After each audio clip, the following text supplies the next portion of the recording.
ujung barat Nusantara membentang Selat Malaka, gerbang dunia. Di perairannya, gugusan pulau sewarna zamrud menanti sebuah peradaban. Inilah Kepulauan Riau. Jauh sebelum budaya Melayu berakar di sini, perairan ini punya penjaganya, orang laut.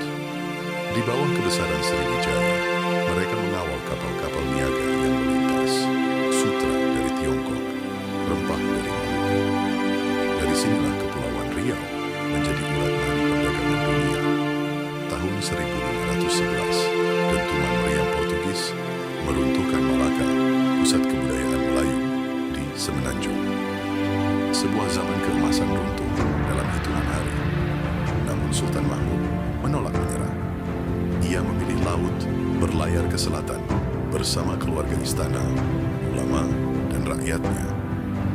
Yang mereka bawa bukan hanya harta, melainkan adat, bahasa, sastra, dan Islam. Di atas geladak perahu-perahu itu, sebuah kebudayaan sedang berpindah menuju Kepulauan Riau. Disinilah budaya Melayu mulai masuk dan menemukan rumah barunya. Kedatangan itu tak mungkin selamat tanpa orang laut. Bagi mereka, laut adalah bagian dari diri sendiri. Mereka hafal setiap arus dan karang, menyesatkan armada Portugis, dan mengawal Sultan lewat jalur rahasia. Merekalah yang membuka ruang bagi budaya Melayu yang baru datang untuk berakar dengan aman. Tanpa kesetiaan mereka, kerajaan ini dan budaya yang dibawanya pasti lenyap.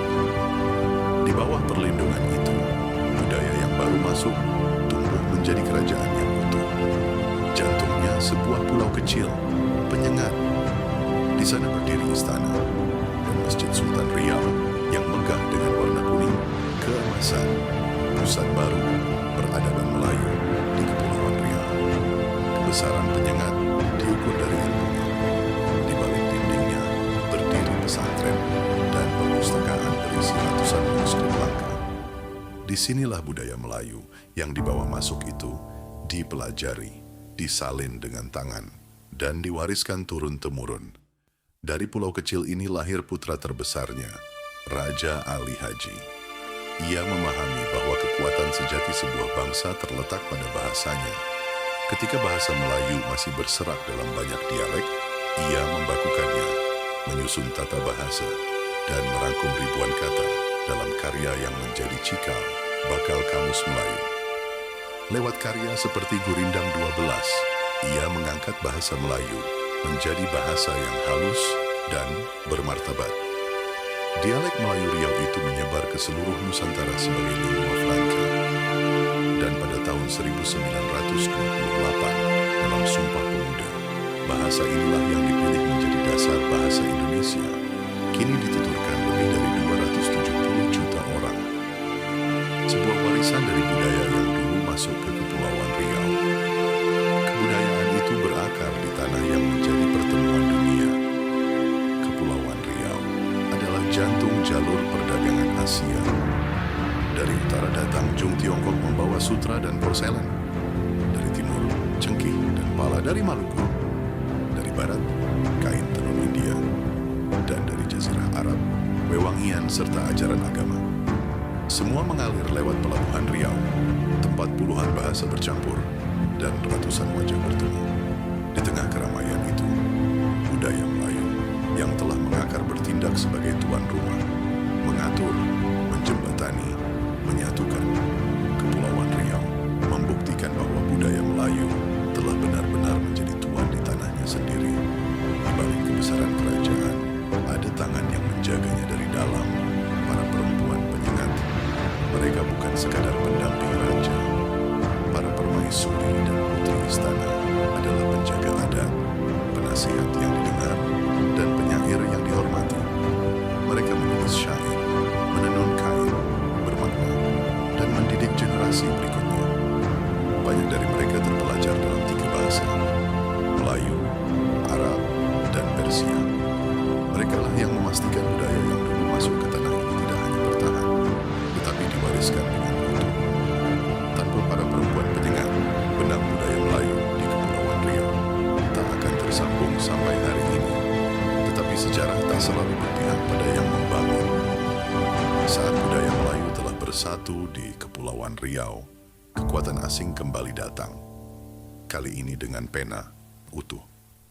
Tanpa para perempuan penyengat, benang budaya Melayu di Kepulauan Riau tak akan tersambung sampai hari ini. Tetapi sejarah tak selalu berpihak pada yang membangun. Saat budaya Melayu telah bersatu di Kepulauan Riau, kekuatan asing kembali datang. Kali ini dengan pena. Belanda menginginkan monopoli. Inggris menginginkan jalur laut yang terbuka. Alih-alih berperang, keduanya duduk di sebuah ruangan di London, ribuan mil jauhnya. Di atas peta, mereka menarik sebuah garis yang membelah Selat Malaka. Utara untuk Inggris, selatan untuk Belanda. Tak seorang pun dari Johor Riau diundang. Tak ada tanda tangan Sultan. Namun dengan satu goresan tinta pada tahun 1824, sebuah kerajaan yang menyatukan budaya Melayu selama berabad-abad terbelah menjadi dua bangsa. Dan luka itu masih terasa hingga kini. Penyengat perlahan meredup, istananya menjadi puing. Tetapi budaya yang dulu masuk ke tanah ini tak pernah benar-benar pergi. Ia hanya berubah bentuk. Bahasa yang dibakukan Raja Ali Haji kini menjadi bahasa sebuah bangsa. Motif batik Riau masih ditorehkan. Gasing masih berputar di tangan anak-anak. Tari Mayong masih dimainkan di panggung-panggung desa. Warisan itu tidak mati di museum. Ia hidup dalam kata, dalam tarian, dalam permainan.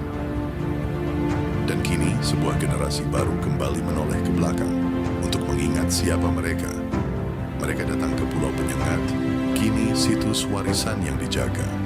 Berziarah ke makam Raja Ali Haji, menghidupkan festival dan museum, menerbitkan ulang buku-buku lama. Anak-anak muda belajar menari dan menulis pantun. Mereka menyadari bahwa jejak masuknya budaya Melayu bukan sekadar masa lalu, melainkan bagian dari jati diri mereka hari ini. Selama masih diingat, budaya itu akan terus hidup. Penyengat tidak runtuh karena lemah, dunia di sekelilingnya yang berubah.